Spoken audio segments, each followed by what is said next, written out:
Hello, c'est Quentin et bienvenue sur Bubble, le rendez-vous incontournable pour les amoureux de nouvelles technologies et du design. Cette semaine, gros sujet, Google a fait sa Google I.O. et que dire à part que les nouveautés sont grandes, les nouveautés sont nombreuses, donc on a voulu vous compiler tout ça dans un gros sujet d'actualité. On en compte entre 10 et 15. Il y a beaucoup de choses et franchement, on a pété notre crâne pendant la conférence et Mathieu a pu décortiquer un petit peu tout ça. Yes. Vous savez, c'est le pro de Gemini dans l'équipe. Donc, on va aborder tout ça. Déjà, comment vous allez, vous? Ça va pas mal, les gars. Ouais, on est plutôt bien. Vous êtes posé? Plutôt On bien. est là. Mathieu, t'as accroché ta ceinture parce que là, le sujet va être garni. Ah mec, ils ont sorti l'artillerie lourde et c'est simple, ils ont voulu fumer tous les concurrents potentiels, quoi. Mais c'est rigolo parce qu'on en a parlé un petit peu là, ça fait je sais plus une semaine ou deux qu'on en parle. Toi Mathieu, ça avait fait l'objet d'une actualité, mais on était loin de se douter qu'il y avait autant de trucs et autant de bangers qui allaient sortir en fin de compte. Et ce qui est drôle, c'est que à chaque nouvelle Google I.O. là qu'il y a depuis quelques années, t'as OpenAI qui aime bien venir court-circuiter le truc un jour ou deux avant et annoncer des dingueries.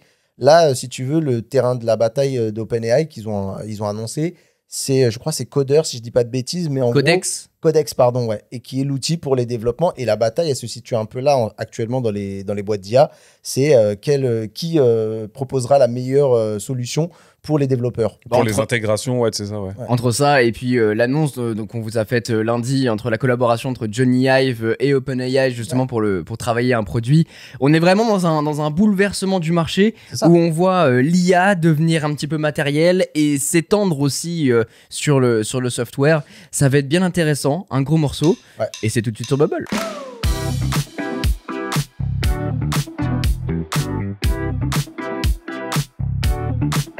Bah, cette Google I.O., ouais, elle était là pour, j'ai envie de dire, pratiquement effacer la concurrence. Tu l'as dit en intro, et je trouve même que presque l'annonce de OpenAI, qui a toujours cette aura intéressante, et ben, a fait un peu pâle figure parce que ils ont inondé leur IA sur tous les services qu'ont Google. Et c'est là où, pour moi, il y a un coup à jouer de la part de Google. C'est que la différence entre OpenAI aujourd'hui et Google, c'est que Google, il a un écosystème à proposer. On en avait parlé dans la bulle de la semaine où on se disait justement que Microsoft mettait un peu de l'IA partout comme il pouvait pour L'agrémenter dans ses l'agrémenter, logiciels, dans et ses... finalement, on trouvait que c'était finalement des fois très gadget.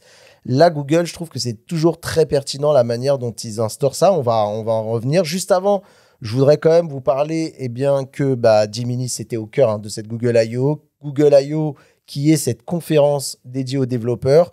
Nous, on a vu la conférence d'introduction qui est un peu celle où il montre au grand public ce qui va arriver. Mais en fait, c'est un événement qui est dédié notamment aux développeurs. Et d'ailleurs, Google I.O., ça signifie Google Input Output. Parce je savais même pas. Et tu vois, et en gros, c'est vraiment la conférence pour tous les développeurs. Et première chose, Gemini, il pose les pieds dans le plat, ils le disent tout de suite. Gemini, c'est l'IA number one des benchmarks. Ça fait plusieurs semaines, voire presque, je pourrais dire quelques mois, que Gemini trust le top 1 côté benchmark qui s'appelle LM Arena, qui est un super benchmark parce qu'en fait, il met au cœur l'utilisation de l'IA. C'est-à-dire que, par exemple, vous prenez une requête que vous voulez faire à un chat GPT habituellement. Au lieu de le faire sur chat GPT, vous allez sur LM Arena et vous faites votre requête. Sauf que là, au lieu d'avoir une réponse, vous allez en avoir deux. Mais c'est gratuit? Ouais, c'est gratuit. Okay. Et d'ailleurs, c'est un bon move pour se passer de certains abonnements, tu vois. C'est un peu la petite douille. La petite carotte, le petit contournement pour ne pas avoir à payer d'abonnement. Et en fait, il va vous donner deux réponses d'IA sur lesquelles il n'indiquera pas quelle IA vous a répondu. Et c'est à vous de décider, de dire laquelle des réponses vous avez préférée. Et en fait, ça va permettre comme ça de déterminer un classement. C'est pas forcément en termes techniques, en termes barbus. C'est en termes expérience utilisateur. En termes feeling, quoi. Voilà, ouais. Exactement. Là, on n'est pas du tout dans la science. Tu sais pas lequel t'as répondu, tu dis juste quel est ton prompt préféré, puis petit à petit, t'as des benchmarks qui sont créés sur la base des retours. Gemini, il trust le top 1 depuis un bail. Donc voilà, ça c'est important aussi à le rappeler. Tiens d'ailleurs, petite question, vous êtes plutôt quoi comme IA vous utilisez quoi au quotidien? Moi Gemini. Moi, alors, je m'en sers assez peu. J'ai un Gemini en local que je fais tourner. Et quand je suis à l'extérieur, plutôt du chat GPT, mais pas dans le contexte pro.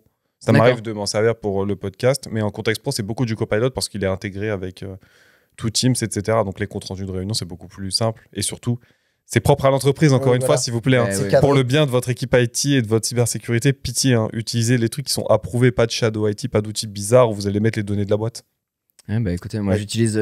Alors avant, j'utilisais Perplexity et notamment pour le côté sourcing que ChatGPT ne faisait pas à un moment. Et quand, surtout dans le besoin de rédaction de script, de choses comme ça, j'avais besoin d'avoir ces sources déjà pour vérifier les propos et surtout pour avoir les vraies sources authentiques. Toi, sur la mise à jour, t'as été refait la mise à jour de ChatGPT. Et par contre, voilà, c'est ça. C'est qu'après, je suis repassé sur ChatGPT parce qu'au final, c'était en termes d'expérience, il y avait aussi un côté un peu plus fluide, je trouve. Et j'imagine que c'est dans tes abonnements. Et c'est dans mes abonnements. Petit rappel de l'épisode. La semaine précédente. Placement de produit. À Bill, n'hésitez pas à écouter l'épisode précédent. Pourquoi on a autant d'abonnements? Et bah voilà, c'est dans l'épisode précédent et c'est garni. De jeudi dernier, pas de lundi. Oui, exactement. Mais pour en revenir, pareil, comme toi, j'avais tendance à beaucoup au début switcher d'IA. J'ai fait du chat GPT, mais des fois pour une même tâche, tu vois. J'ai fait du chat GPT sur certaines tâches. J'ai fait du Claude, qui est très très bon niveau rédactionnel, qui avait une belle, solide réputation là-dessus. De Mistral, c'est ça? Non, Claude, c'est vraiment Anthropic. C'est la boîte qui est financée par Amazon. D'accord. Et j'utilisais, comme toi, Perplexity pour tout ce qui était recherche Internet. C'est-à-dire que j'avais une IA, des fois, par utilisation, tu vois. Et finalement... C'est la manière intelligente en plus, parce que je sais que, par exemple, Mistral, ils ont CodeStral pour le développement qui fonctionne super bien et qui t'explique vraiment toutes les étapes du code, qui est un truc que je reproche un petit peu pour les développeurs qui servent de l'IA, quoi. Ouais, mais en fait, de plus en plus, j'ai commencé à basculer full Gemini. Parce qu'en fait, les réponses que je faisais étaient satisfaisantes. C'est-à-dire qu'à un moment, j'ai eu une phase un peu genre de benchmark que je faisais. Je faisais pas du LM Arena comme un teubé, mais j'allais scruter 2-3 IA. Et plus au fur et à mesure, ça a avancé, plus Google a mis à jour son modèle, plus je l'ai trouvé performant. Et ça tend à se confirmer avec ce qu'ils ont annoncé. Exactement. Et tu fais bien, tu me tends une superbe perche parce que en fait, ils ont montré que les performances sont en hausse sur des benchmarks. Notamment, ils en parlent un qui a pris plus de 300 points sur un benchmark qui s'appelle Elo. Et là, je pense que Elo, c'est plutôt un benchmark état de l'art de la science du modèle. Là où LM Arena, c'est plus porté sur l'expérience, comme on le disait. Et donc, ils ont dévoilé Gemini 2.5 Pro et Flash. Il faut savoir que Gemini 2.5, pour les utilisateurs payants, nous, on l'utilise depuis quelques bonnes semaines, sauf qu'il est en preview chez nous. C'est quand tu es abonné. Petite bêta fermée pour ceux qui veulent tester. Et là, du coup, ça y est, ça sort en fait de cette phase de bêta, donc il devient pro et ils ont du coup aussi EP leur version Flash. Alors rapidement, pour faire la différence entre les deux, Gemini 2.5 Flash, c'est les requêtes très rapides que tu demandes. Je sais pas, genre donne-moi la recette des crêpes, par exemple. Ça, tu vas pas utiliser Pro, tu vas utiliser Flash parce que ça va plus vite. Le petit modèle, il va répondre très rapidement. Et en fait, ce petit modèle-là, il est entraîné sur le 2.5 Pro qui, lui, va plus s'orienter pour toutes les tâches complexes. Voilà, tu veux brainstormer sur un truc, tu veux lui faire aller chercher, je sais pas, sur un sujet en particulier sur lequel tu bosses et tu as besoin d'aller le faire cogiter pas mal. Ouais, c'est du deep sync vraiment pour aller chercher, exactement, raisonner en fait un petit peu. Et d'ailleurs, ils l'ont annoncé, le deep sync, ce qui a fait beaucoup rigoler la team ChatGPT parce que je crois que c'est le terme qui est utilisé chez ChatGPT. Donc, Deep Search. Il y a Deep Search. Ah, et ils ont Deep Search aussi. Okay. Mais il y a Deep Sync et Deep Search aussi également, qui est un qui va être axé beaucoup sur le raisonnement et un qui va aller genre scanner l'ensemble quasiment de tout ce qu'il connaît sur Internet. Ouais, c'est des tâches un peu plus complexes, vraiment pour la grosse rédaction, les sources, là où c'est important d'avoir des sources vraiment qui sont confrontées les unes aux autres. Exactement. C'est le genre de recherche qui va vous prendre peut-être littéralement à l'IA 20 minutes de recherche parce qu'il va scanner une cinquantaine, une soixantaine, une centaine de sites Internet. Et c'est vrai qu'on en avait parlé la dernière fois, alors je sais plus si c'est dans le podcast ou en off, mais c'est vrai que la recherche approfondie dont on parle justement, que ce soit sur Gemini du coup 2.5 Pro ou même sur OpenAI, c'est quelque chose que j'avais jamais utilisé parce que tout simplement je savais pas que, enfin je voyais le bouton mais j'en voyais pas la pertinence. Ouais. Et ça fait plusieurs semaines maintenant que j'ai commencé à l'intégrer dans mon workflow.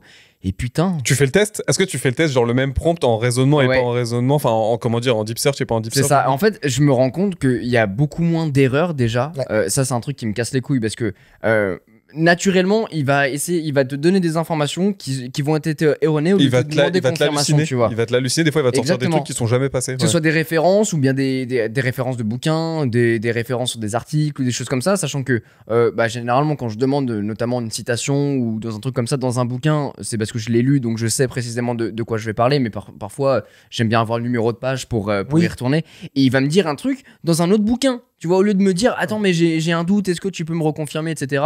Donc, bref, j'ai testé cette recherche approfondie et putain, ça marche bien. Ouais, Ça marche très très bien. super bien, ouais. Donc, et d'ailleurs aussi, ce Gemini 2.5 Pro, il va au-delà du simple conversationnel parce qu'il va être très très bon en code et également en mathématiques, par exemple. Là où à la base, une LLM, c'est pas censé faire des maths, c'est censé faire du langage. Donc, mais là, ils l'ont spécialisé pour ce type aussi d'usage, donc vous allez pouvoir aller beaucoup plus loin.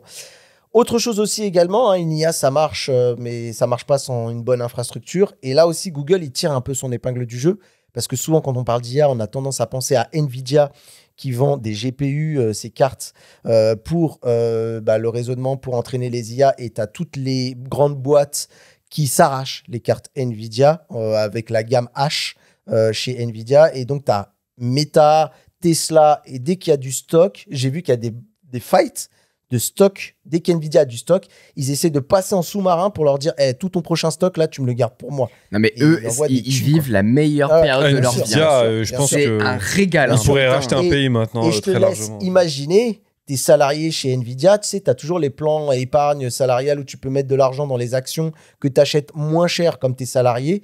Je te laisse imaginer les salariés de chez Nvidia. J'ai Ah ouais, je non, mais pense là, à des gens. Si on a des gens là qui nous écoutent, qui bossent chez Nvidia, n'hésitez pas à nous dire là l'intéressement, Mec, combien vous avez j'ai touché. des amis, moi, j'ai des gens que je connais chez Nvidia, Stéphane Quentin que j'embrasse et tout, et d'autres aussi personnes. Tu sais que maintenant, quand je leur parle, tu sais, moi, je les vois sur des yachts dans ma tête, tu sais, ils sont là. le week-end, Ils te répondent frère, plus, ils te sont répondent à- plus. Ouais. Tu sais, limite, je les regarde, je dis, frère, tu peux pas faire croquer, vas-y. Attends, je te rappelle Mais plus tard, la Bugatti Veyron, c'est j'allais au garage là.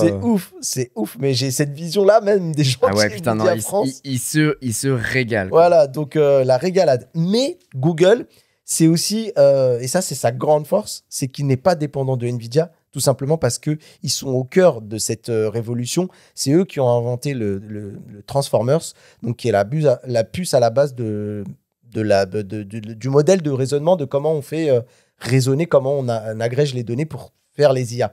J'espère que je m'exprime bien. Désolé aux Jean-Michel spécialistes si c'est pas vraiment ça, mais c'est comme ça que faut le voir. N'hésitez pas à vous plaindre en commentaire. hein. Exactement. On adore fort quand vous êtes là en commentaire. Mais c'est rigolo parce qu'on parle beaucoup d'Nvidia et de comment dire, et de Google avec le développement de ces puces et tout ça. Parce que, comment dire, ils sont plutôt forts. Ils avaient déjà développé les puces pour le Pixel. Mais Apple, ils dorment là. Je veux dire, avec les puces silicone là-dessus. Je veux dire, Apple Intelligence, ils auraient très bien pu développer le truc. Alors, ça. je pense clairement que déjà ils sont concentrés sur leurs produits Oui. pour faire leur propre écosystème là-dedans, mais ils sont en train de. Alors en fait, soit ils préparent un putain de coup de génie et va y avoir et ça va Il bousculer y a une là-dedans. rumeur qui dit qu'ils ont un équivalent de ChatGPT. C'est ça, il y a des rumeurs qui en parlent, ou soit en fait ils sont en train de se faire bouffer. Ça arrive fort. Avec la collab Johnny Ive, ChatGPT, Google qui annonce des fonctionnalités comme ça, et même sur la création de contenu, on en parlera un petit peu après. Waouh, là franchement, Apple a intérêt de se réveiller parce que c'est Mec, chaud. Le je monde évolue, vois- mais fou. Je vois des vidéos pulluler, tu sais, sur les réseaux sociaux là, de mecs qui font des comparatifs Galaxy AI et Apple Intelligence, tu sais, sur la gomme magique. Ouais. J'en ai vu une où il y a Oui, j'ai vu, ouais, Steve c'est chaud. Jobs qui tient un tel dans les mains, ils veulent lui effacer sa main avec le téléphone et tout, et les mecs, ils s'y reprennent à 15 000 fois, et c'est un truc dégueulasse, il n'arrive pas à refaire, et tu vois que sur un côté, il fait avec Samsung, il fait en une fois. Bon, je sais pas si c'est fake ou pas, mais quoi qu'il en soit, en tout cas, en termes d'image, c'est terrible. Et t'es un peu à la croisée des chemins, c'est-à-dire que t'as juste Windows qui a quand même le partenariat un peu plus long et qui a vraiment là développé des intégrations fortes. On en a parlé lundi dans les actus avec le fait de mettre un peu du copilot un peu dans toutes les couches. T'as ChatGPT derrière qui va faire ses produits. Et t'as Apple qui est là au plein milieu qui est en mode je vous ai parlé d'Apple Music au fait. Vous avez parlé, c'est bien la musique. On a sorti une nouvelle application Apple Invite. Apple N'hésite Invite, pas à inviter tes Des potes. super invitations calendrier. Bon, en Donc- tout cas, c'est sûr que la WWDC 25 qui approche a intérêt d'annoncer C'est ça. du très très gros parce C'est que ça. là on s'y rapproche. Hein, c'est Parce que c'est en Google, vrai. juin, là, ouais, c'est ouais. le 9 juin, donc... Donc là, il y a du travail. ouais, là. C'est clair. Exactement. En attendant, comme je vous ai dit, Google, eux, ils charbonnent fort et donc ils ont fait évoluer leur infrastructure, donc qui s'appelle le Ironwood, c'est un TPU, c'est pour Tensor Processing Unit. C'est les machines derrière qui sont derrière les raisonnements, l'apprentissage, le deep learning de toutes ces intelligences artificielles. Et il faut savoir qu'ils annoncent qu'elle offre des performances 10 fois supérieures pour l'IA à grande échelle. Voilà, c'est-à-dire qu'on step, on fait un x10. Donc ça, c'est assez ouf. À voir dans le vrai, hein, parce que bon, c'est toujours les trucs un peu théoriques. Ouais, mais même, tu vois, même si c'est la moitié déjà, tu vois, ça sera dinguerie, quoi. Ouais, je suis d'accord. Mais enfin voilà, les chiffres, attention, on prendra un peu avec un petit grain de sel, parce que quand Nvidia, il t'annonce que la 5090, elle fait 6000 fois la puissance de la GPU d'avant, ouais, Oui. et puis tu regardes les petites lignes, t'as le DLSS, donc tous les trucs qu'il y a qui te permettent d'améliorer les Tous performances. les artifices. Voilà.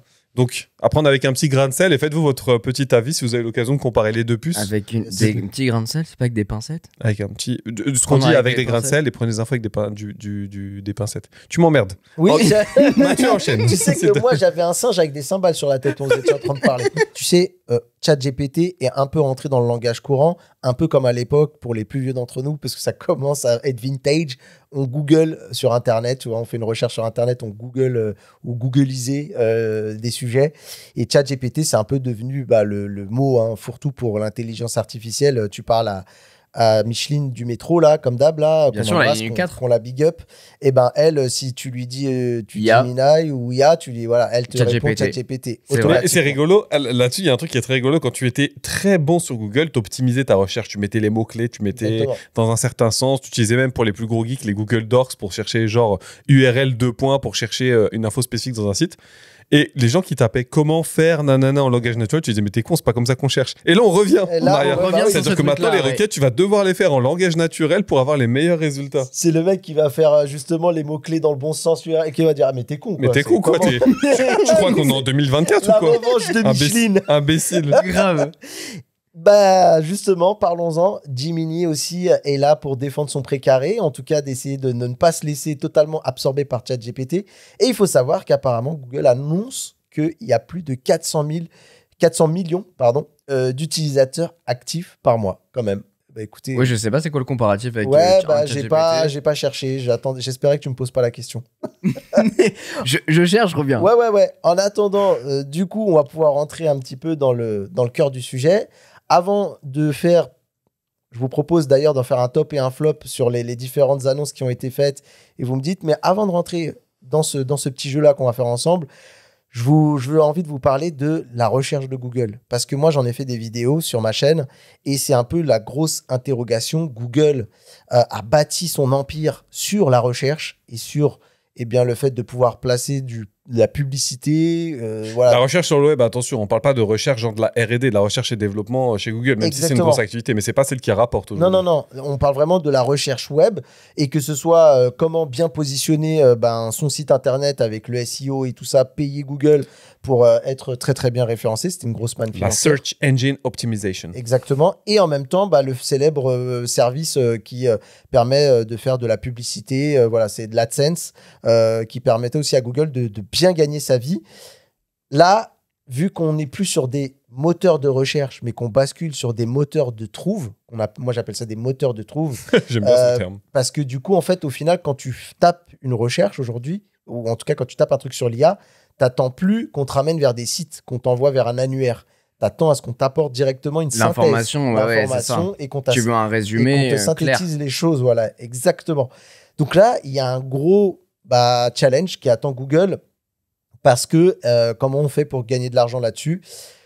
On n'a pas encore vraiment toute la réponse. Parce que leur business model aujourd'hui, quand tu fais une recherche, c'est ce bandeau d'informations sponsorisées, Tout à fait. que ce soit dans les produits ou bien alors les quelques premiers liens que tu vas avoir avec écrit sponsor. C'est comme ça qu'ils gagnent leur argent Google là-dessus. Et puis même dans des boîtes aussi également qui payent, pas forcément pour apparaître dans le sponsorisé, mais pour juste être bien placé dans la première page de recherche, tu vois. Il y avait tout un business model autour de ça. Et là, Google, il se retrouve face à un terrible... constat ou en tout cas un terrible challenge parce que ils ont vu Google Search se faire défoncer littéralement par ChatGPT, où les gens aujourd'hui privilégient le point d'entrée ChatGPT pour aller rechercher pour avoir accès à l'information, à la solution directement, plutôt que d'aller faire une recherche Google. C'est en train de disparaître. Et ben c'est 600 millions d'utilisateurs actifs mensuels sur ChatGPT en mars 2025 contre 400 millions, pour Gemini. Mais c'est pas dégueu quand C'est même, tu vois, pour un honorable, challenger. Ouais, non, c'est très, très bien. Je pense que, tu vois, tes ChatGPT, tu regardes dans ton rétro, tu le vois, quoi. Mais donc, ils ont décidé de passer par la refonte complète de Google Search, où du coup, elle va ressembler un peu plus à ce que les gens attendent, c'est-à-dire que on va avoir des aperçus IA pour avoir des rapports consolidés et pouvoir aussi traiter des requêtes 2 à 3 fois plus longues. Tu parlais justement de comment bien placer une recherche Google avec des mots-clés où il fallait retirer un petit peu le comment on fait ou pourquoi ceci ou trouve-moi cela. Et ben là, on va pouvoir faire des requêtes exactement un petit peu comme on le fait sur une page d'accueil sur le site de ChatGPT. Donc là, on va avoir des aperçus IA, on va avoir des suggestions personnalisées basées sur l'historique, bien sûr, en demandant votre permission au préalable, d'avoir accédé un petit peu à toutes vos données que vous avez accumulées dans Google. Et c'est là où ça va être très, très fort par rapport à un ChatGPT. C'est que Google va pouvoir se servir de tout ce qu'ils ont comme bagage avec les utilisateurs et pouvoir répondre de manière très personnalisée. C'est là que je trouve vraiment fou et qu'il y a un vrai assistant qui est en train de se construire et même qu'on construit nous en utilisant un assistant de manière générale. Enfin, je le vois moi avec ChatGPT que j'utilise quotidiennement. Je vais revenir quand je vais préparer des épisodes Bubble. Il va me dire ok, bah attends, je peux te faire ce titre-là, la sauce Bubble. Je peux te mettre ces informations à la sauce Bubble. Mon intro, l'outro que vous écoutez dans l'audio ou même que vous écoutez dans mes vidéos. Il va y avoir des choses qui vont revenir, une façon de parler, des phrasés, des mots adaptés. Il est bien conditionné à ce que tu attends. Ouais, c'est ça. Et au final, il va revenir, il va comprendre comment tu parles, comment tu t'exprimes, comment tu vas adapter ton langage dans une vidéo ou bien dans un mail ou dans ce genre d'informations. Et au final, il apprend sur toi. Et ce nouveau mode IA de Google, je le trouve très fort parce que bon, on a l'habitude d'utiliser Google, c'est rentré dans notre inconscient parce que ça fait des dizaines d'années qu'on l'utilise. Et le fait de se dire, ok, demain, en fait, tu vas lui dire, bon je pars à Miami, tu peux me prendre les billets d'avion, je vais partir avec ma femme et mon enfant. On leur donne le nom et c'est eux, c'est ça.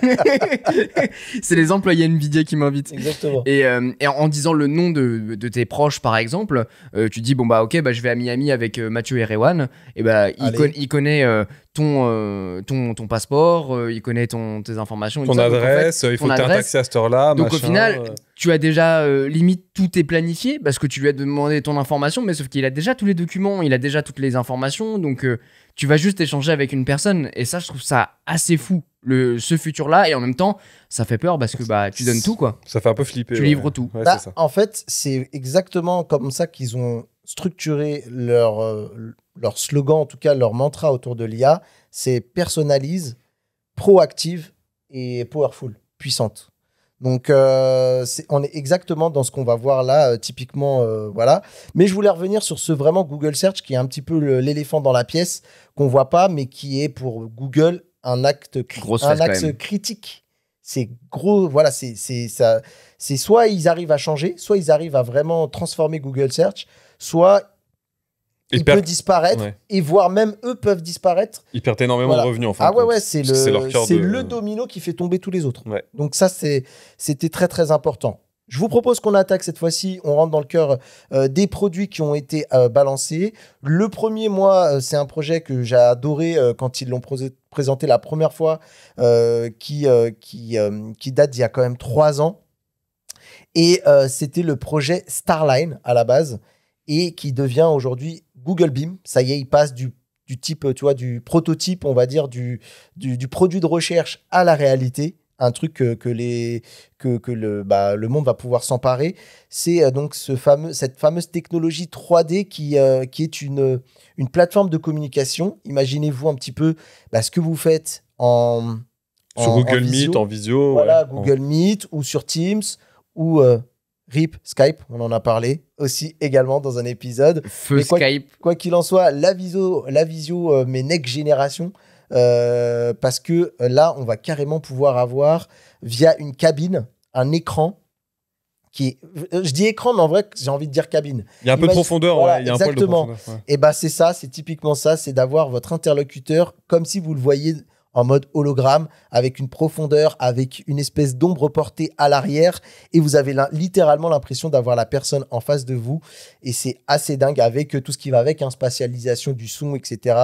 Et ben ça y est, ce projet qui avait été un espèce de proof of concept montré, et bien là, ça y est, on rentre dans le concret, et c'est quand même une prouesse technique, parce que je te laisse imaginer devoir créer un avatar qui discute avec toi en temps réel. C'est pas un truc... Oui, c'est en 3D, en temps 3D, réel. voilà. Exactement. C'est quelqu'un qui est à l'autre bout du monde potentiellement et que tu vas pouvoir capter à travers un nouvel écran, quoi. Et pour moi, ce produit, c'est typiquement un produit science-fictionnel. C'est des trucs qu'on aurait pu voir dans des fictions qu'on voyait dans les années 90, ouais, début 2000 et tout ça. Ouais, des meetings de mélange. Exact. Ou dans des... par Il exemple. casse les couilles. Vous voyez très bien de quoi je parle. Également, donc du coup... Franchement, moi, c'est un produit que j'adore. Moi, c'est le genre de truc que j'aurais voulu voir dans tous les foyers. Tu sais, dans un petit coin de la pièce, on a notre petite cabine et on veut aller faire notre... Alors, c'est vrai que là, pour le coup, le Google Beam, tel qu'il a été annoncé, c'est quand même un bête d'écran. Enfin, c'est un grand truc. C'est un gros truc. Donc, pour l'instant, ça sera pas le futur qu'on imagine dans notre salon. Il n'y aura pas une vidéo sur ta chaîne. Mais en revanche, je pense que c'est en rétro-futuriste, en fait. C'est-à-dire qu'aujourd'hui, ça pourrait plus exister. Mais ça, tu montrais ça dans les années 90, presque début 2000. C'est un truc qu'on aurait pu voir. Mais en revanche, tu vois, ce qui est intéressant, c'est que ce genre de technologie, bon là, tel qu'il a été annoncé, c'est dans un écran, dans un grand truc, on peut même appeler ça un meuble. Hein. Ouais. Mais demain, tu peux intégrer ça dans une télé, par exemple, et te dire que tu vas faire une visio, un FaceTime avec tes proches en utilisant cette techno et en les voyant, et limite, t'as l'impression de les toucher parce que c'est vraiment ça, quoi. Il parle même d'une synchronisation à 60 images par seconde, donc on est vraiment sur un truc hyper fluide. En termes de, je te laisse imaginer la puissance réseau qu'il faut pour que ouais, y ait bon, pas là, de par données contre, qui se perdent en cours de route, quoi. Ça pousse. Il va falloir une fibre de zinzin. Moi, c'est vraiment le truc que j'aurais pu voir, tu vois, dans la série Fallout. Tu vois, typiquement avec ce côté futuriste, rétro. Voilà, c'est un le design de l'époque, c'est pas trop l'ambiance, mais... Ok, bah écoute, on sera pas d'accord. Mais je crois que j'ai envie de vous poser la question, top ou flop, parce que moi j'adore. Moi, typiquement, j'aurais aimé avoir ça dans mon salon. Écoute, sous cette forme, avec la potentielle collaboration avec HP et tout ça, moi c'est un flop parce que je veux pas avoir ça chez moi, c'est moche. Ouais. Mais sur la techno, je trouve ça fou. Parce que en vrai, j'ai envie de le voir exister justement pour pouvoir l'intégrer dans une télé, par exemple, et pouvoir faire des FaceTime tranquilles, quoi. Et ben en tout cas, si vous voulez aussi avoir un retour d'expérience de quelqu'un qui a pas travaillé sur le sujet, machin, il y a Marques Brownlee, il y a longtemps, qui avait pu le tester et qui était ressorti quand même assez bluffé par le truc. Et tu fais bien de le dire quand même, c'est un gros truc, c'est fait par HP et c'est pas pour rien parce que c'est réservé aux professionnels. Hein. Ça n'a pas vocation, je pense. Ah, apparemment, ils veulent quand même l'ouvrir vers le grand public. Hein. Ah ouais ? Ouais, c'est ce que... Prends mon argent, quoi. Ce serait une perspective. Bah là, ils vont le prendre, t'inquiète. En tout cas, c'est pour moi, j'ai envie de tester et j'ai envie de croire que cette immersion peut être dans notre maison demain. Donc, en gros, tu serais genre techno-top, par contre, produit flop. Clairement. Ah ouais, c'est ça. Je suis assez d'accord. Moi, je suis techno top, flop, parce que en fait, je trouve que c'est encore un peu du gadget. En fait, ça va s'adapter à des usages très précis. Je prends un cas tout bête. Demain, t'as pas la possibilité d'aller chez ton psy parce qu'il est loin ou quoi. Le fait d'avoir la sensation de l'avoir devant toi en 3D, ça peut créer un sentiment de proximité. Pour moi, c'est un gadget. Si tu vas acheter un produit pour ça, maintenant quand c'est intégré, moi, je crois c'est incroyable. Tu t'en sers, je suis d'accord. Vous oubliez qu'il y a des gens qui ont de la famille à l'étranger et honnêtement, moi, franchement, les appels visuels. Mais tu vois, moi, mes parents, ils sont à 400 bornes d'ici. Je fais des FaceTime tout le temps avec eux.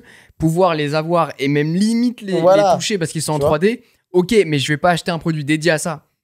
Ouais, tu vois, par exemple, moi, je rêve que d'une chose, c'est que mon cousin, tu vois, il a un casque VR. Et là, je te parle vraiment de pouvoir faire une discussion avec mon cousin en mode avatar, VR. Tu vois. C'est le moment VR. Exactement. Le forceur, j'assume. Mais ouais, typiquement, l'immersion. Voilà, la sensation de présence, c'est un truc qui est très important pour moi. L'autre innovation qui a été présentée et qui aussi également, on l'attend fort, moi, je trouve, c'est la traduction vocale en temps réel dans Google Meet. Je te laisse imaginer, tu vois, nous, par exemple, en tant que créateur de contenu, on peut être amené, et en ce moment, on le voit beaucoup dans nos mails, être amené à discuter avec potentiellement des collaborations à faire avec des marques chinoises. ben, tu vois, au lieu d'avoir des échanges un peu chaotiques par mail entre eux qui essaient de traduire du chinois vers l'anglais et toi qui essaies de faire de ta traduction aussi également du français vers l'anglais, et ça donne des fois des discussions assez techniques, pour pas dire autre chose, eh bien là, pouvoir faire une discussion directe, un Google Meet, une visio, et de pouvoir parler toi en français et elle en chinois, et d'avoir une transparence, c'est-à-dire que ta voix, elle est camouflée, reproduite, Elle est mais elle calquée, est ouais. camouflée, et parce que en fait, tu vas parler en chinois à ton interlocuteur. Lui, en tout cas, c'est ta voix qu'il va entendre en chinois, et toi, inversement, tu vas l'entendre en français. Ça, c'est incroyable. Hein. Ça, c'est assez fou. Ça, c'est incroyable parce que moi, l'exemple le plus près que j'avais enfin, le cas concret que j'avais le plus près de ça, c'était Google Lens où en fait, tu pouvais utiliser la caméra et en réalité augmentée, je suis sur Traduire terrain les Mathieu. menus, par exemple. Traduire les menus, traduire les panneaux, etc. Et c'est vrai qu'à l'international, quand tu te déplaces, c'était vraiment, vraiment pratique. Pour les meetings, c'est... Typiquement, t'es pas anglophone ou quoi. Enfin, je veux dire, pour Ouais. la collaboration internationale, Ouais, et ça quel casse banger. la barrière de la Quel langue. banger. Et les gens qui ont de l'appréhension de travailler avec d'autres pays ou quoi, franchement, c'est fou. Et c'est rigolo, c'est des trucs qu'on a commencé à voir arriver sur YouTube. Des fois, tu as des vidéos qui sont en auto-dubbed, donc traduction automatique, Moi, les miennes. où tu as une voix un petit peu, Elles sont doublées. encore un peu robotique, mais tu as la traduction en anglais ou dans d'autres langues qui a été faite automatiquement et qui a été rajoutée à ta vidéo après Sur coup. YouTube, c'est déjà en cours. Moi, mes vidéos courtes, pas genre mes gros lives, mais elles sont doublées. Donc voilà, t'as des trucs un peu bizarres. Je pense qu'il y a des fois des approximations et tout. Mais pour nous, c'est quand même. Moi, c'est une des fonctions que j'attends le plus parce que ça pourra nous ouvrir à l'international. Faudra le tester, ouais. On pourrait La qualité toucher du à un truc. public de partout dans le monde hispanique, pardon, j'allais dire. Hispanophile. J'allais dire hispanophone ou je sais pas quoi. Hispanophobe. Il a peur des C'est pas la même chose. C'est pas pareil, non, exactement. Et donc, ça, c'est assez ouf. C'est disponible en bêta pour les abonnés. Alors, Google AI Pro, pardon. Et donc, j'en profite qu'il me tend cette perche. Et AI Ultra aussi. Et AI Ultra. Et donc, justement, j'allais en profiter. Pourquoi? Parce que moi, je pense que je suis Google AI Pro, qui est l'abonnement à $20 ou à 20 € que je paye par mois. Et ils en ont profité pour annoncer un abonnement à $250. Et ça, voilà, c'est le petit truc qui fait mal, mais qui Mais donne parce que tu as accès, à beaucoup plus de- ouais, c'est ça, t'as tout le côté création de contenu Tout à fait. aussi, dont on va parler juste après. Ouais, juste mais après, mais au moins ça me permet de faire. 250, Ouais, ça 250, commence à ça pique. piquer, t'as intérêt d'en avoir l'usage. Hein. Après, Ouais. comment dire, la traduction réelle Google Meet, là, c'est top. Hein, je pense qu'il n'y a pas de, Top. y a pas de débat là-dessus. Ah ouais, Ouais, top. top. Franchement, Ouais. en fait, moi je trouve ça fou parce que vraiment, ça te permet d'internationaliser Mais oui. n'importe qui. Quoi. Et puis, combien de fois, je sais pas pour toi, mais moi, je suis sorti de discussions frustrées où je parle avec quelqu'un en anglais et j'arrive pas à me dire les phrases que j'aimerais dire, tu vois. Et du coup, tu sors avec des discussions que tu sens que toi, t'as dit, putain, je me suis un peu bridé. Ouais, t'es dans C'est l'approximation tronqué, et tout. et Mais même voilà. sur des trucs, sur des patois, sur dans des pays d'Afrique, d'Inde, de trucs comme Ouais. ça où tu parles pas un mot, tu vois. Même d'allemand. Enfin, moi perso, je parle pas un mot d'allemand. C'est fou de se dire vraiment demain, tu peux parler allemand avec un mec de manière fluide. Bref, je trouve ça incroyable. Parlons d'un projet aussi également qui quitte le giron de l'expérimental vers du concret, vers du disponible pour nous. C'est le projet Astra qui devient Gemini Live. Typiquement, la possibilité de l'IA de voir à travers la caméra tout ce que vous voyez. Et il y a un exemple très parlant qu'ils ont profité pour faire. C'est typiquement, tu veux réparer ton vélo. Voilà, ton vélo, il a une galère et tu sais pas comment réparer. Et ben, tu vas pouvoir positionner ton smartphone, par exemple. On parlera de lunettes un petit peu après parce que le projet Astra est très très lié au projet des lunettes. Mais globalement, tu vas pouvoir mettre un produit qui a une caméra et avoir des renseignements par rapport à Google et lui dire, bah voilà, j'ai mon vélo, je sais pas, il y a un problème avec le dérailleur ou autre. Est-ce que tu peux m'aider pour le réparer? Et elle va te dire ce qu'il te faut. Elle va pouvoir aller même très très loin, et on en reparlera juste aussi, on va développer un tout petit peu après, mais carrément te dire, bah là, j'ai pas cette pièce-là. Est-ce que tu peux aller voir si dans un magasin, soit proche de chez moi, soit en ligne, elle est disponible, me commander ma pièce, etc. Bref, voilà, vraiment faire C'est rentrer. un vrai Jarvis, quoi, Voilà. qu'on peut voir dans Iron C'est Man. ça, C'est ouais, ce qu'on ouais. disait. Sauf même que là, pour, c'est avec ton téléphone, t'es là, tu navigues dans ta pièce en disant, bah tiens, regarde, j'ai ça, j'ai ça. Un exemple que j'avais vu, c'est regarde, j'ai ça dans le frigo, je peux faire quoi comme recette? Et puis il va te dire, bah là, je vois que t'as ça, tu peux faire Complètement. ta recette. Et ça fait écho à notre bulle de la semaine où vraiment, du coup, OpenAI, c'est là-dessus pour moi où ils doivent aller avec Johnny Ive sur un produit. C'est-à-dire que ton IA doit sortir du monde numérique, entre guillemets, au monde physique. Elle doit pouvoir collaborer avec et toi puis dans ce monde. comprendre l'environnement et même Exactement. notre environnement, parce que finalement, là, on parle enfin, c'est Gemini, donc ça sera intégré à ton usage, ton utilisation. Ouais. Donc, ça va être, ça, c'est franchement assez bluffant, quoi. Et encore une fois, c'est vraiment pour moi la brique essentielle si tu veux un jour mettre ça dans des robots. Tu vois. Si tu veux que ton robot il fonctionne, c'est à travers déjà ce premier jalon-là qu'on va pouvoir aller plus loin un petit peu sur ce type de truc. Voilà, il n'y a pas beaucoup de choses de plus à dire là-dessus. On est d'accord, hein, top aussi. Ouais, j'imagine. top. Ouais, franchement, top. Bah ça, ouais, pareil, ça, tu ça, laisses le c'est- choix. T'as des cas d'usage très concrets, une- franchement. T'as une fuite, voilà, typiquement, tu as besoin de faire une petite. Peut-être avant de faire venir Un plombier, un plombier ou chose autre, comme etc. ça, ouais. Voilà, de mettre un petit truc pour que ça tienne et pour pas que tu te retrouves inondé. C'est typiquement le genre de choses top. Et du coup, ça vient se greffer au projet suivant, qui est le projet Mariner, qui devient l'agent mode, et en gros, qui est un prototype de recherche où les agents IA vont pouvoir interagir avec le web. Et, chose très très importante, c'est le cœur de ce truc-là, c'est que ça va pouvoir effectuer des tâches parce que c'est de l'agentique. Actuellement, on parle beaucoup d'IA et en fait, on est un peu passé, ça y est, tu vois, la phase LLM, discussion, interaction avec une IA, elle est un peu passée. Et là, aujourd'hui, les boîtes d'IA, elles bossent sur ce qu'on appelle l'agentique. Donc, c'est-à-dire ces IA qui vont pouvoir effectuer des actions à ta place.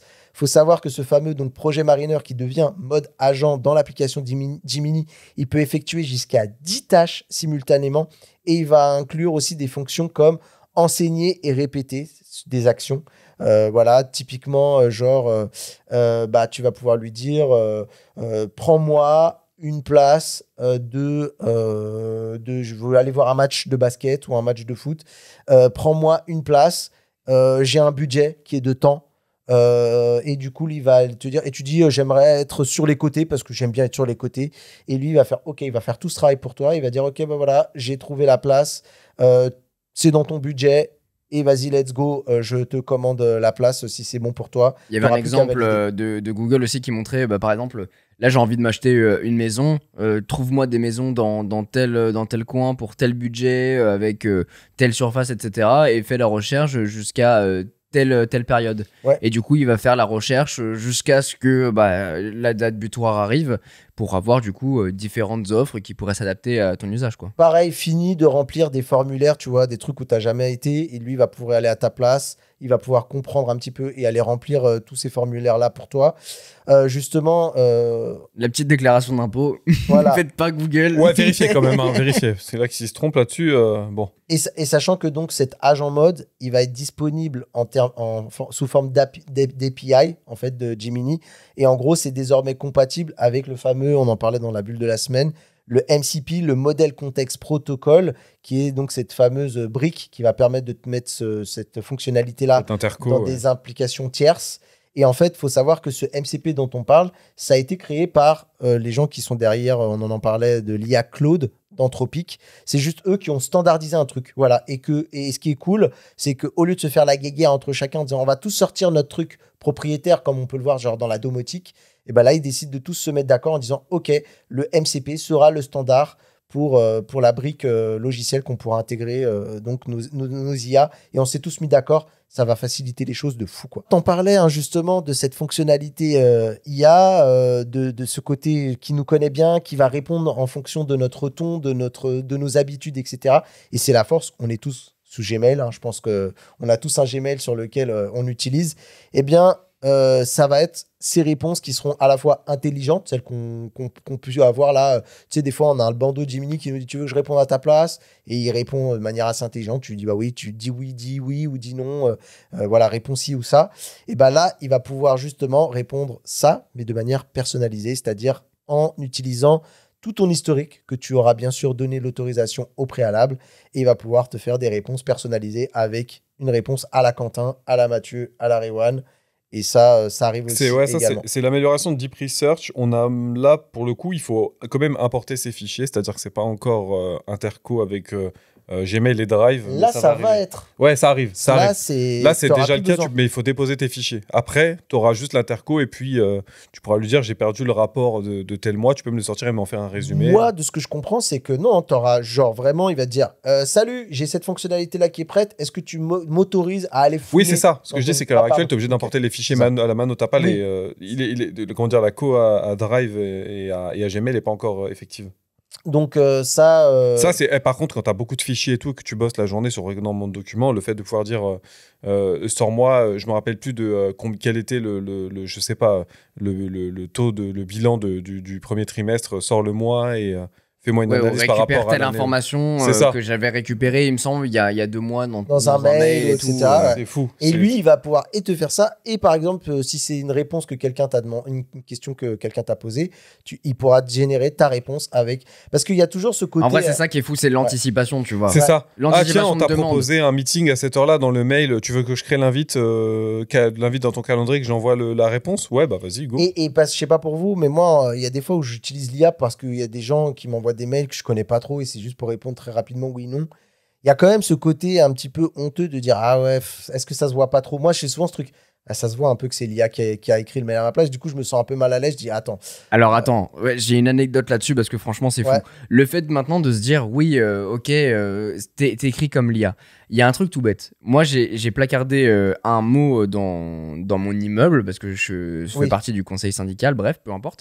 Et il y a quelqu'un qui un mot que j'ai écrit moi-même, etc. Il y a quelqu'un qui est venu mettre écrire dessus en disant merci l'IA d'avoir noté le mot. Juste parce que maintenant t'écris bien. Ouais, les gens Et sont. bah, il faut que ce soit l'IA qui Ouais, le fasse fatalement. J'ai trouvé vraiment ce truc, mais complètement fou. Tu Donc deviens ça me permet, parano, ça me ouais. permet de le glisser ici. Non, C'est pas parce que t'écris bien que c'est l'IA qui l'a fait, Oui, tu bien vois. sûr. Et maintenant, il y a ce truc-là de, effectivement, cette peur de dire, bon, bah, en fait, les gens, limite, ils vont penser que c'est l'IA qui l'a fait, alors que Mais- juste, c'est toi Mais qui est en comme vrai, ça, tu vois. je suis mal à l'aise moi, mais je sens que c'est une passade ce truc-là. Qu'à un moment ou à un autre, on arrêtera de se poser la question est-ce que c'est l'IA qui a écrit, qui a pas écrit. Je pense que c'est un truc pour l'instant, tu sais, c'est la nouveauté, c'est un peu la vallée de l'étrange où on a un peu peur que les gens ils se disent c'est comme tu sais quand quelqu'un te parle et que tout d'un coup toi tu regardes ta montre, tu as toujours ce côté, les gens ils se disent ouais en gros je lui fais chier ou tu vois. Ouais, ouais, Il y a ouais. cette petite période, j'espère qu'il va passer vite parce que ça saoule. Moi Donc le voilà, truc qui quoi. me fait flipper par rapport à ça, et ça fait une petite passe pour un des sujets, c'est le jour où on n'arrivera plus à distinguer les images réelles et les vidéos réelles de celles qui ont été générées par IA. Parce que on arrive à cette croisée-là aujourd'hui. Il y Ah, a mais vraiment des choses sur On lesquelles arrive fort, ouais. T'inquiète je me pas pose la que question. vous allez voir, on va revenir juste après, vous n'êtes pas prêts. Hein. Et bien sûr, on ne pouvait absolument pas s'attendre à ce que Google ne mette pas Gemini dans leur navigateur Chrome. Alors mec, moi le seul truc, bon bah voilà, en gros l'idée c'est je vous la fais bref, hein, mais d'intégrer pour aider à clarifier et à résumer des informations sur des pages web. Voilà, c'est vraiment le petit plugin comme tu as des fois des plugins sur ton navigateur. Et là, bah voilà, tu auras Gemini qui va permettre d'aller au plus simple. Mais par contre, je trouve il y a ce côté un peu, moi, que j'ai trouvé assez fou quand je l'ai regardé en me disant, ils sont en train de mettre ça en place. Ça se trouve, dans pas longtemps, ils vont devoir revendre Chrome. Alors, c'est pas parce qu'ils vont revendre Chrome que ça aura pas d'intérêt. Mais tu sais, je me dis, ils sont en train de déployer des efforts pour un truc sur un élément qui est critique chez eux. Ouais, le après, navigateur. est-ce que vraiment il y a beaucoup d'efforts ou juste ils sont intégrés, tu Oui, vois. oui, mais Maintenant, c'est beaucoup en fait- d'intégration. en fait, j'ai eu cette vision de se dire, ça se trouve, c'est la dernière fois qu'on voit une Google I.O. avec Chrome dedans parce qu'ils vont devoir le céder à quelqu'un. Et si OpenAI l'achète, peux être sûr qu'à la prochaine Google I.O., il n'y aura plus du tout de Chrome qui sera forcément mis en avant. Voilà, c'est juste parce que quand tu connais le contexte, ça te rend fait un drôle, peu fou, hein. quoi. Voilà. Ça, c'était pour les grandes, on va dire, les grandes briques qui vont être intégrées notamment sur le cœur du business de Google, c'est-à-dire la recherche, le navigateur, etc. Là, on va rentrer enfin dans le modèle génératif et le créatif. On va rentrer sur donc ces éléments-là et je voulais vous parler de VO3 qui est juste la nouvelle version du modèle de génération vidéo qui inclut aussi désormais de la génération audio en natif. Tu sais, on a eu des générateurs de vidéo, mais en fait, ça générait de la vidéo. Tu n'avais pas le son. Oui, il n'y a pas de mélange. Il n'y avait pas de son. Et là, les mecs, ils ont montré des dingueries. Franchement, je vous invite à aller voir. Celle du salon auto? Ouais, il y a le Tu l'avais salon vu, celle auto. du salon auto. Tu l'as vu celle du salon auto, Quentin? Non, j'ai pas vu. On va vous la mettre. Je suis resté comme un con devant. J'étais en mode non, mais c'est pas possible. Je parlais du fait que là, on n'arrive pas à distinguer. Il y a des trucs, tu vois des petits artefacts et tout, mais t'es en mode c'est une folie. Et encore, hein. C'est une folie. C'est un faux salon auto qui n'existe pas. T'as un mec qui présente bienvenue dans un salon auto qui n'existe pas. Prenons des témoignages clients. T'as les clients qui témoignent. T'as le bruit de la foule. À un moment, le gars, il pose une tasse. T'as le bruit de la tasse qui touche la table en pierre. C'est une folie. Là, je Un vois faux la reportage. vidéo de VO3 qui, du coup, Ouais. qui montre le pêcheur. Voilà, qui le montre pêcheur. Une station de train et tout ça. Alors, si J'ai- tu veux j'ai- mon j'ai- avis, tu vois, le pêcheur, tu me diras ce que t'en penses, on en reparlera. Mais je trouvais que l'eau de la mer, tu vois, le son design faisait plus genre ambiance un peu rivière agitée que grosse marée. Ouais. Mais c'est après, peut-être que tu seras pas d'accord avec moi. Bah, Franchement, en fait, c'est toujours compliqué parce qu'il y a deux perceptions. Tu vas avoir le côté pas naturel, comme si genre, je prends un exemple tout bête. Au cinéma, tu filmes sur un fond vert ou sur un fond bleu et t'intègres quelque chose derrière. Il faut déjà que tu aies fait le travail en amont de bien placer les éclairages pour que ce soit naturel aussi sur la personne. Tu vas pas pouvoir le faire en amont, enfin derrière, c'est plus compliqué. Et derrière, quand tu vas rajouter la musique, les effets, etc., toi, quand tu as fait la magie, que tu as fait le bric-à-brac, tu sais ce qui est pas bien, Ouais. tu sais les supercheries que t'as fait. Quand tu le montres à quelqu'un, il va regarder Avengers, tu vois. Ouais. Tu vois ce que je veux dire? Ouais. Donc, tu vois pas en fait les Bien sûr. supercheries. Et au final, parfois, quand tu vas mettre des effets, des couches, de dialogue, de musique, de sound design et tout ça, tu vas penser quand tu fais le montage, l'editing, que c'est pas naturel, alors qu'en réalité, si tu l'avais fait de la même manière, ça l'aurait peut-être fait. Là où je veux en venir, c'est que dans la vidéo du pêcheur, ça se trouve, si en réalité tu filmais vraiment un pêcheur dans ce contexte-là, que tu le perchais par exemple, et ben le son de la mer aurait peut-être été celui-là qui aurait été capté par le micro. Mais Tu vois? en vrai, ça se Donc, trouve, tu vois, j'essaye de me convaincre que je suis encore capable. Tu vois, il y a peut-être ce biais, parce qu'en vrai, ça se trouve, tu vas regarder et tu vas me dire non, en vrai, là, le bruit de la mer, il est cohérent par rapport au lieu où il est, tu vois. C'est peut-être pas encore mon cerveau qui essaie absolument de se trouver des axes de défense C'est ce pour que je dire, veux dire. je vais pas me laisser piéger par cette IA. Exactement. Je vais vraiment, non, moi, on me C'est qu'on prendra essaie pas, de quoi. trouver la petite Ouais. bête à chaque fois, Ouais. à gauche, à droite. Alors qu'en fait, ça se trouve, c'est parfaitement En fait, naturel c'est quand folie, tu es sorti du contexte. Et t'arrives dans des scénarios qui aujourd'hui sont très durs. Et moi, j'ai toujours, tu vois, parce que c'est mon métier, mais j'ai toujours l'aspect de me dire, putain, mais demain, si t'as ça à dispo, tu peux vraiment faire alimenter des scénarios d'arnaque qui sont super bien faits. T'as aujourd'hui les gens qui font des fausses correspondances, qui abusent de l'isolement de quelqu'un ou de la détresse un peu sociale pour extorquer de l'argent, etc. Maintenant, si t'as les traductions temps réel, t'as les deepfakes, t'as les images générées comme ça, je veux dire, t'as créé un scénario, tu peux... Et même en tant que professionnel, c'est-à-dire que si t'as pas un outil qui est capable de détecter de manière mathématique les processus qui sont utilisés pour générer les images comme c'est le l'humain cas, ne peut pas intervenir à l'œil là-dedans. nu, quoi. tu ne pourras pas voir la différence entre une vidéo qui a été générée par IA et un truc tourné. Quand tu regardes le progrès que ça a fait en 3 ans, 4 ans avec la vidéo par exemple de Will Smith qui mange des spaghettis et la vidéo de maintenant, Ça n'a plus rien à voir. c'est exponentiel. Et tout à l'heure, là, tu parlais du faux reportage là, dans le salon auto. Ouais. Tu me dis, ouais, on voit des artefacts. Moi, je te cache pas que je les ai pas vus. Il y en a un en particulier qui m'a marqué. Il y a un moment, Il y a un couple truc qui avec parle un et t'as enfant. une main qui se pose sur une épaule où tu vois qu'il y a du morphing qui se fait un petit peu dans l'épaule. Mais c'est un que j'ai vu sur 3 plans qui sont complètement différents avec 4 interlocuteurs différents. T'as les gens qui passent derrière.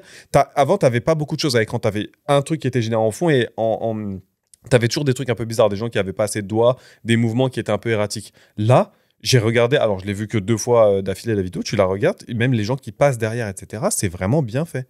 C'est très compliqué d'arriver à distinguer. Non, c'est quand même assez abusé. Et puis maintenant, le fait que VO3, maintenant, ça intègre des dialogues, en plus de la musique et tout ça.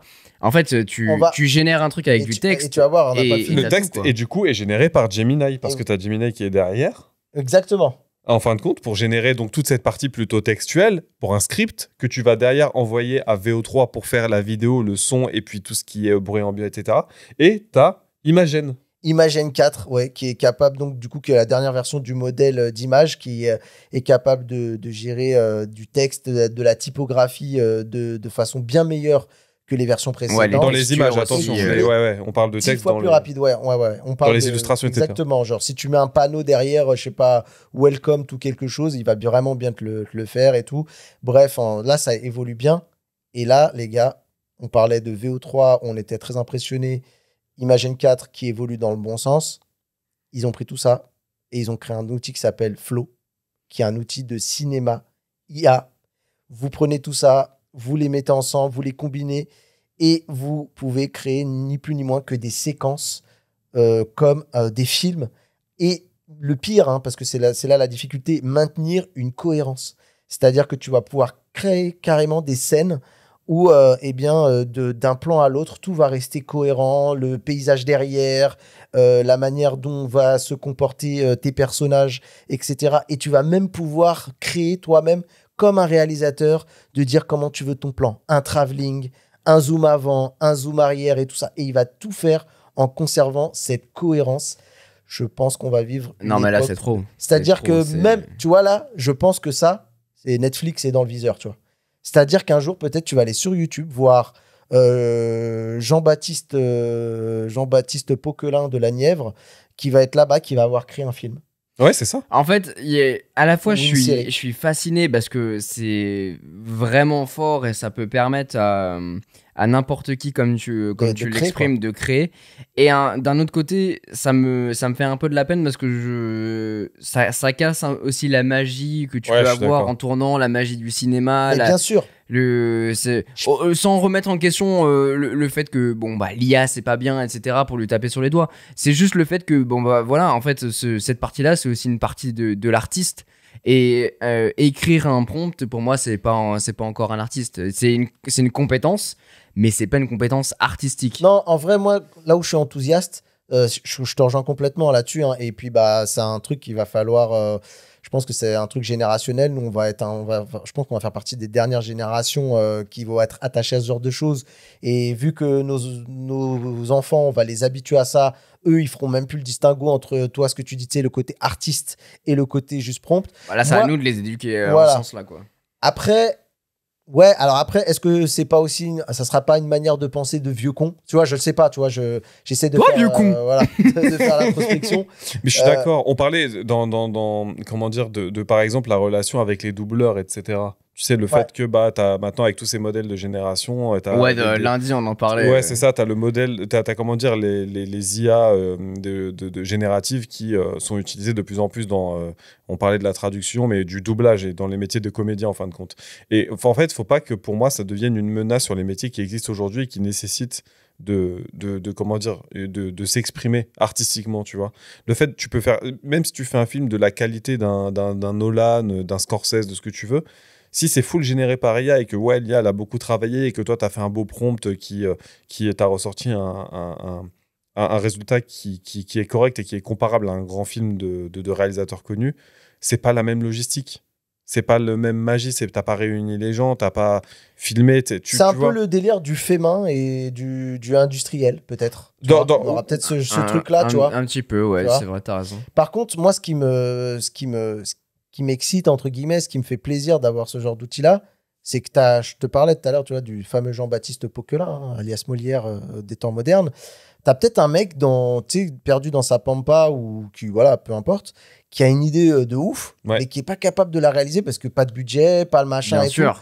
Et ça, tu vois, ça peut être le début. Mais en ce sens-là, je trouve ça génial. Casser parce les que, en fait, c'est ça, pour casser enfin, c'est comme aujourd'hui, si tu le compares avec le domaine de l'auto, c'est que c'est inaccessible aujourd'hui. Si tu veux avoir une carrière en Formule 1, il faut que tu sois hyper fortuné ou accompagné. Et donc, en fait, ce genre d'outil pour justement le cinéma, qui a un milieu très restreint, même très fermé, milieu d'acting et tout ça, avoir ce genre d'outils te permettra de passer à la case supérieure et de pouvoir accéder à ce milieu. Mais j'ai pas envie non plus, tu vois, que ça vienne remplacer. Ouais, mais moi, tu vois, là même, je me positionne en tant que spectateur. Ça se trouve, il y a des gens, ils ont des idées de dingue sur lesquelles ils sont pas cinéastes ni rien, mais tu sais, juste, ils ont un concept de fou, tu vois, une idée d'une fiction un peu dingue.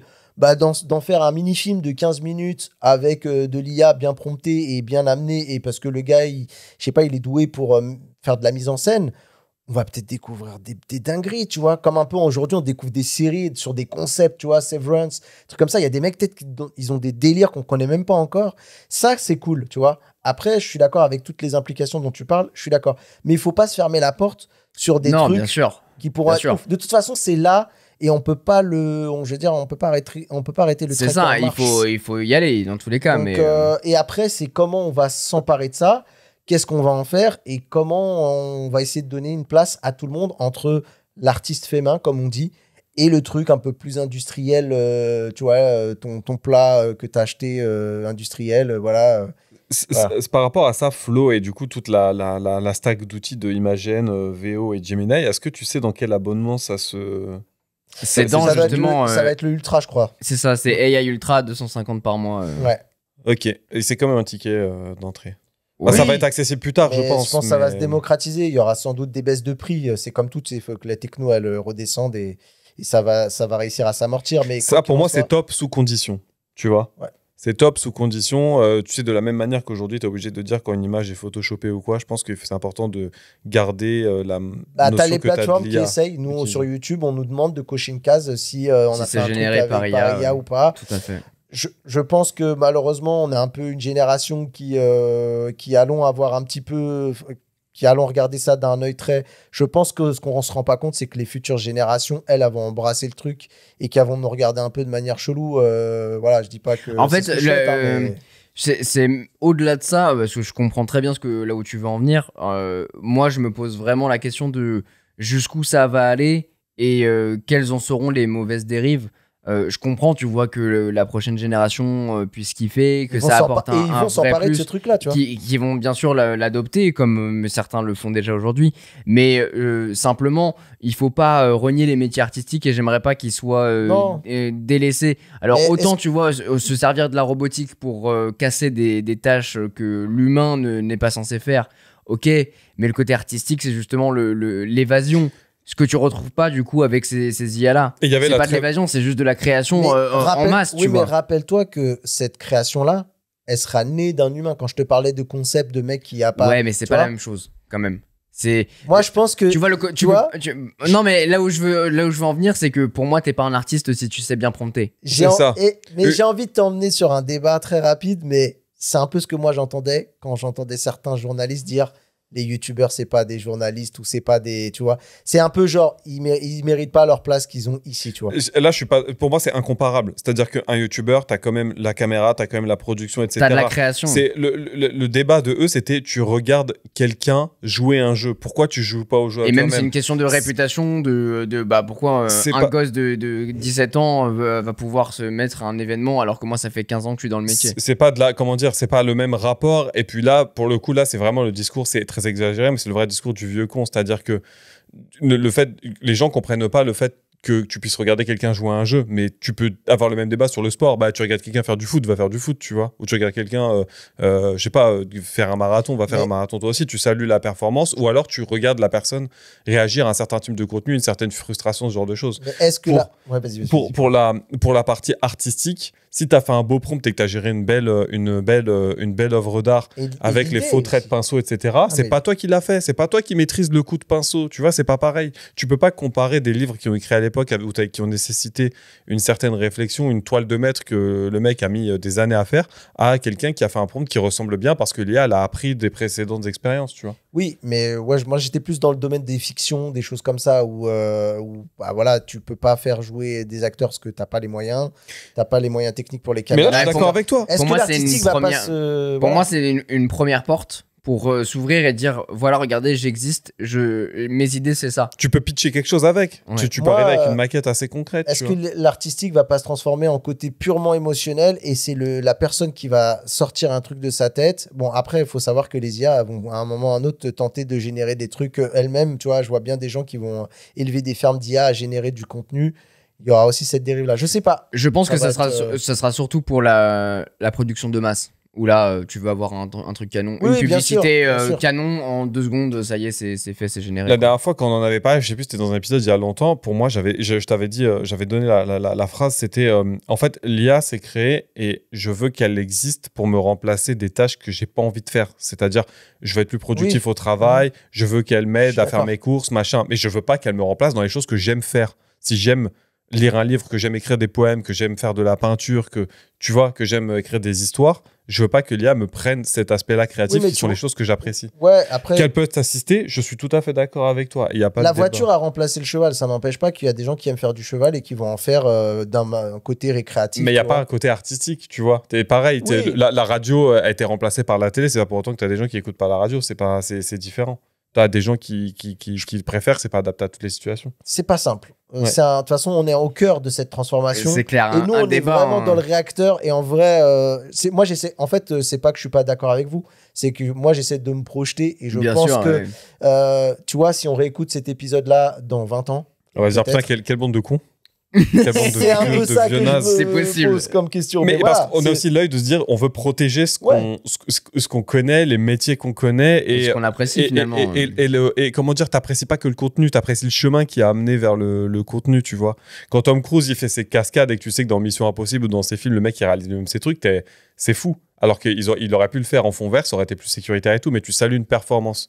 Et je pense que c'est ça le fin mot du truc, c'est qu'il faut saluer l'œuvre en autant que la performance qui a amené cette œuvre à exister. Et je dirais qu'on est un peu le fruit de notre époque. Du coup, les gars, je vous demande, hein, top ou flop pour Flo? Top sous condition, hein. Moi je suis toujours pareil que ça tout se ce mouille qui pas est Yadjen. beaucoup, hein. Ouais, top ouais, sous- faut se mouiller là. Il y a pas de secondition. Top ou flop? Est-ce que toi, si tu pouvais donner vie ou mort Top. de mort de ce truc-là, tu vas? Top, parce que je sais que quand j'aurai la possibilité de mettre la main dessus, je vais m'en servir, je vais voir ce que ça donne et j'ai hâte de voir ce que les gens vont créer avec. Ok. Moi je dirais top sous condition. Mais t'es un bâtard, t'avais dit faut se mouiller. Non, je dirais top. C'est bien, c'est bien. Et moi aussi, je vais dire top parce que je veux pas être le vieux con dans 20 ans. Et du coup, bah, c'est marrant parce que tout le débat qu'on a fait, bah, on n'aura pas à le refaire sur la prochaine Fonctionnalité. fonctionnalité. C'est l'IA2. Du coup, c'est la même chose, mais pour la musique. Donc, ça va être capable de gérer de la musique de haute fidélité, de l'audio de qualité professionnelle avec des voix expressives. Ils ont fait une démo qui était très, très, très intéressante.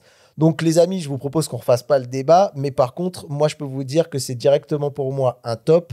Pourquoi ? Parce que dans les disponibilités, ils disent disponible pour les entreprises et créateurs YouTube. Nous qui disons à chaque fois dans Les ce créateurs podcast... YouTube, ils ont vraiment dit ça? Exactement, Mais créateurs YouTube, musiciens. Et nous qui disons à chaque fois que YouTube devrait nous filer des abonnements premium, c'est peut-être enfin un truc qui vont nous Et filer. surtout, Ah le bah, problème, c'est que tous ceux qui utilisent des Epidemic Sound, etc., Ah où t'as bah les là. mêmes musiques qui reviennent régulièrement, là, le Voilà. fait de pouvoir générer son truc et genre, bah ok, tu peux la mettre sur ta vidéo, c'est correct, bah let's go. Et tous les bah, jours. c'est pour ça que moi, tous les jours, je signe complet parce que je galère à trouver des. Et comme je suis une pince comme toi qui veut pas payer des abonnements. Ah bah écoute, mais j'ai joué avec Je Suno un petit valide peu qui est fort. la même, mais côté OpenAI. Moi, Suno, je l'ai vu un petit peu évoluer, je me suis bien marré hein, pour le coup. Mais en gros, c'est pareil pour le débat. Les artistes, ça fait chier, on est d'accord, le côté artistique. Par contre, pour les vidéos, les musiques en tâche de fond dans des vidéos YouTube, moi, je valide fort. Ouais, bah écoutez, ajoutez-le à l'offre YouTube Premium. Hein. Non, de non, non, chien. ajoutez-le tout court. J'ai dû donner le dispo pour tout le monde. Comment ça, YouTube Premium Bon. Je vais pas acheter YouTube Premium pour générer de la musique, tu me baragouines. Par contre, alors, du coup, top, Quentin, pour toi Bah écoute, Flop. ouais, j'ai envie de tester en tout cas. On arrive à la partie que je veux bien. c'est la VR, c'est la VR. La VR. Android XR, et oui, qui est donc cette nouvelle plateforme qui nous tisse depuis un bon petit moment avec l'intégration dans de nouveaux appareils, donc dans des usages. On va pouvoir voir ce qu'ils veulent faire de cette fameuse plateforme immersive. Merci beaucoup de nous avoir écoutés. Fais le malin, je fais durer le podcast encore 2 heures, mon gars. Non, pitié, j'ai faim, je veux manger. Voilà, donc Android XR, hein, c'est la fameuse plateforme logicielle pour tous les contenus immersifs, pour la réalité étendue, parce qu'on va le voir, ça va au-delà de simplement de l'immersion. On a le fameux casque Samsung Projet Muhan, je ne vais pas la refaire 15 000 fois, l'Apple Vision Pro façon sauce Android. Moi, je vous cache pas que je suis pessimiste pour cette annonce d'Android XR parce qu'en fait, ils ont juste ils ont envie ni plus ni moins que de calquer la proposition d'Apple sur le Vision Pro. Et je trouve que c'est une proposition qui déjà, va être très chère, même s'il sera moins cher que l'Apple Vision Pro. Je pense qu'on peut tabler sur 2000 balles easy peasy. Donc moi, c'est un peu hors de portée pour moi. Et surtout, je trouve qu'ils vont reprendre toutes les carences qu'a aujourd'hui l'Apple Vision Pro. Et ça tombe bien. Je parlais même avec JB hier, que j'ai pu voir dans un événement, donc The Eye Collection, qui nous disait qu'aussi son Apple Vision Pro, il l'utilisait coup-ci, coup-ça. Donc voilà, c'est pas qu'il prend encore la poussière, mais quand même, on sent que la descente est violente. Et il faisait le constat qu'en fait, c'est le manque d'usage, le manque de killer app, de features qui fait que le produit a du mal à se sortir. Bah, plus souvent. c'est l'effet touch bar chez Apple. Enfin, je veux dire, Ils n'ont pas embarqué beaucoup de monde. Ouais, c'est dessus. ça, c'est que la techno est hyper cool, ça saisit, mais derrière, il n'y a pas suffisamment de développeurs qui ont investi la technologie pour pouvoir l'étendre et avoir des vrais usages sympas, quoi. Mais le problème aussi, le constat, en tout cas nous qu'on en faisait très rapidement, c'est que Meta, ils veulent absolument pas faire ce que Meta fait. Ça leur boufferait les doigts de vraiment s'accoler à la proposition de Meta, et qui est pour moi quand même la bonne proposition, c'est-à-dire du divertissement, du gaming. Voilà, foutez-nous des manettes, proposez aux studios VR de venir mettre leurs petits jeux dans votre store et agréger tout ça de plusieurs contenus divertissants. Regardez ton sport, ils l'ont montré là, ça c'était plutôt cool de regarder le match de baseball avec un point de vue un petit peu futuriste, tu vois, avec le plateau du match qui se déroule sous tes yeux avec des tableaux, des stats des différents joueurs. Voilà. Je pense que c'est deux usages différents. Il faut avoir un casque qui est dédié à ça et un autre casque qui est peut-être plus dédié à la productivité. Mais ça a été fait, en tout cas, ça a été fait, le constat est fait par Google. On aura plusieurs appareils pour faire différentes choses. Ce sera bien ça. Le casque sera dédié à une intégration, une utilisation intérieure avec de l'immersion à fond, pleine balle. Et du coup, on aura aussi également le projet des lunettes, la XR, qui va venir étendre la réalité. On ne sera pas tant sur le fait d'essayer de t'embarquer dans un truc immersif, mais vraiment d'aller augmenter ta réalité sur quel trajet tu dois prendre sans avoir à baisser ta tête pour regarder ton téléphone, sur potentiellement des bons plans. Ça va être le business model de tiens, il y a telle boutique qui est à côté, il y a ce truc-là qui te propose une promotion plutôt cool. Ce qu'on voit d'ailleurs sur Waze, je ne sais pas si tu as déjà vu, mais il y a des petits encarts. Je déteste ça, c'est pour ça, arrêtez d'utiliser Waze par pitié, quoi. Donc il y a ce genre d'utilisation, ou en tout cas qui va te permettre d'augmenter, de savoir, tu vas croiser une sculpture, il va pouvoir te donner des informations. J'ai vraiment très hâte du développement de cette technologie, intégrer cette AR finalement dans des lunettes, dans cet objet. J'ai vraiment hâte de l'avoir. C'est ce que j'allais dire, c'est peut-être de toute la partie XR machin, parce que moi je me tiens assez loin du truc. J'ai un casque Windows Mixed Reality de l'époque qui sort une fois par an des placards.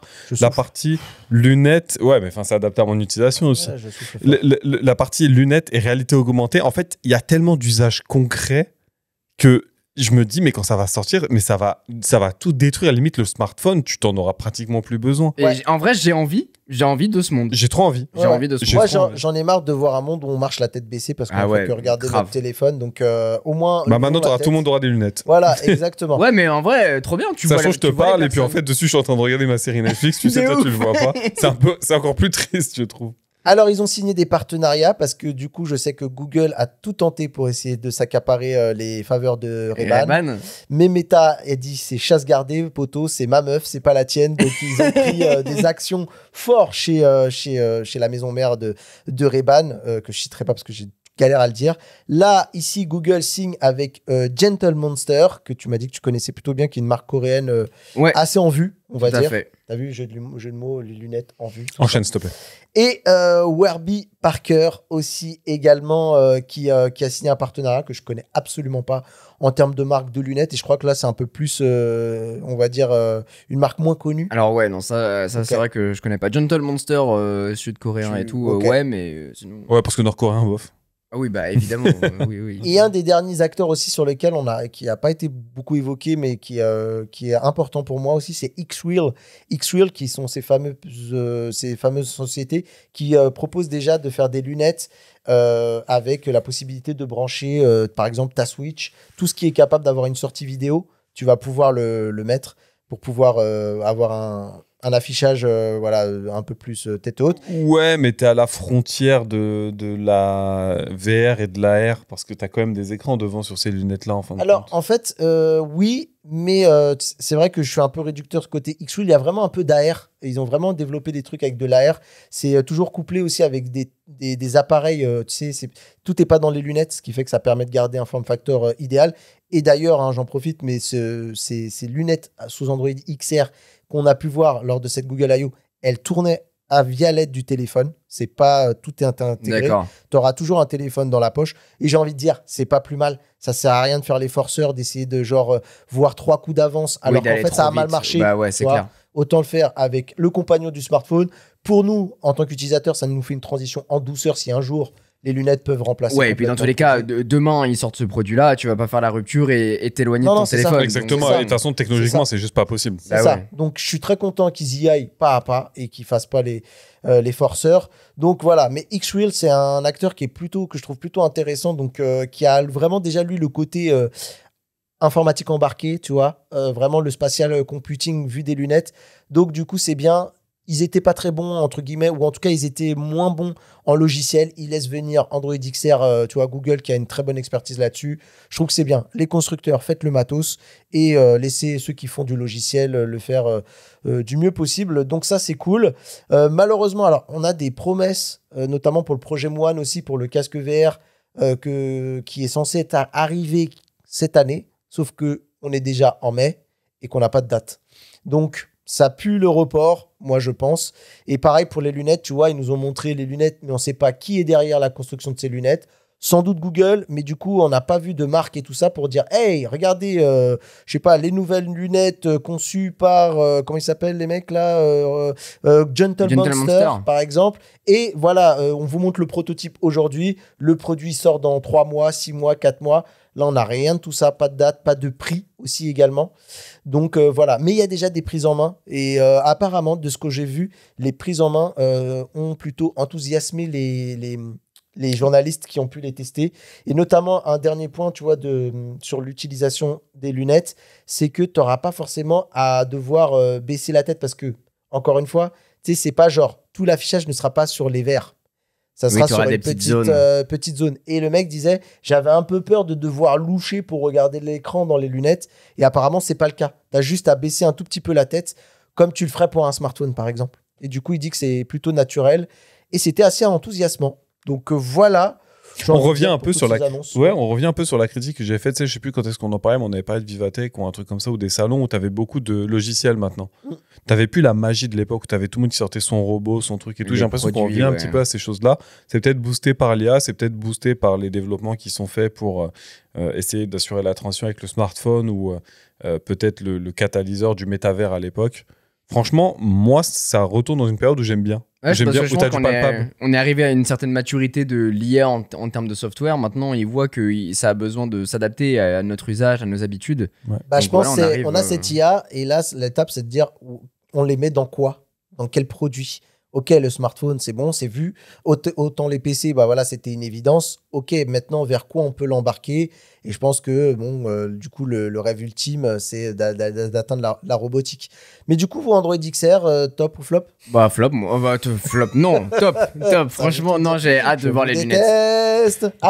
Top en projection. Parce que pour l'instant, il y a. Top en projection. Ouais. Bah, c'est parce que, comment dire, s'ils respectent les annonces, c'est top. Mais pour l'instant, c'est des annonces, quoi. Ah, toi, t'es resté sur les Google Glass, t'as pas aimé la douille. Franchement, le problème, c'est que les Google Glass et tout ça, ça fait longtemps qu'on en parle, ça fait une dizaine d'années que le sujet est sur la table. Mais après, le sujet, c'est ce que disait d'ailleurs Google, parce que beaucoup disent que c'est un retour, alors qu'en fait, non. Ils ont toujours travaillé sur les Google Glass. Ça mais fait c'est pas le même. Sont dessus, ouais, ils ont pas mis la même énergie. Ouais. Ouais, et puis même ils sont retournés sur du B2B pur, quoi. Ouais. C'est-à-dire qu'ils ont travaillé avec les professionnels pour faire évoluer la plateforme. Google ne construit pas juste des outils. Il vient à nous, mot à mot, pixel après pixel.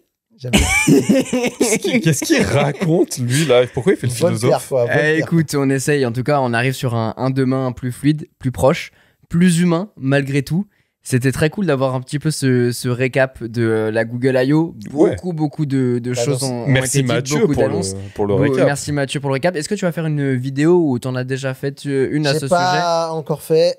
Je sais pas par quel bout le prendre parce que du coup, les récaps, t'en as 1 milliard sur YouTube. Et du coup, l'idée, c'est de chercher un angle qui pourrait être pertinent, en tout cas qui amène une valeur ajoutée. Eh ben écoute, on a hâte de suivre ça. N'hésitez pas à aller vous abonner à la chaîne de Mathieu qui est dans la description. Merci d'avoir passé ce petit moment avec nous dans Abonnez-vous à la Bubble. chaîne de Quentin aussi. On espère que vous avez apprécié cette petite conversation autant que nous. On vous invite à aller écouter l'émission de lundi où justement dans la bulle on revient un petit peu sur ces actualités, le côté OpenAI aussi de Johnny La Ive. bataille, On parle quoi. de Microsoft, cette grande bataille. On est vraiment en plein dedans. Si vous avez aimé le podcast, n'hésitez pas à mettre des petites étoiles, ça nous soutient toujours. Allez sur Instagram pour voir les sujets en clair, en grand, et puis pouvoir avoir une image, d'autant que là il y a beaucoup de choses qui sont visuelles et très intéressantes à regarder. On se retrouve très vite pour un prochain épisode. Prenez soin de vous et à très bientôt dans Bubble. Tchou. Ciao.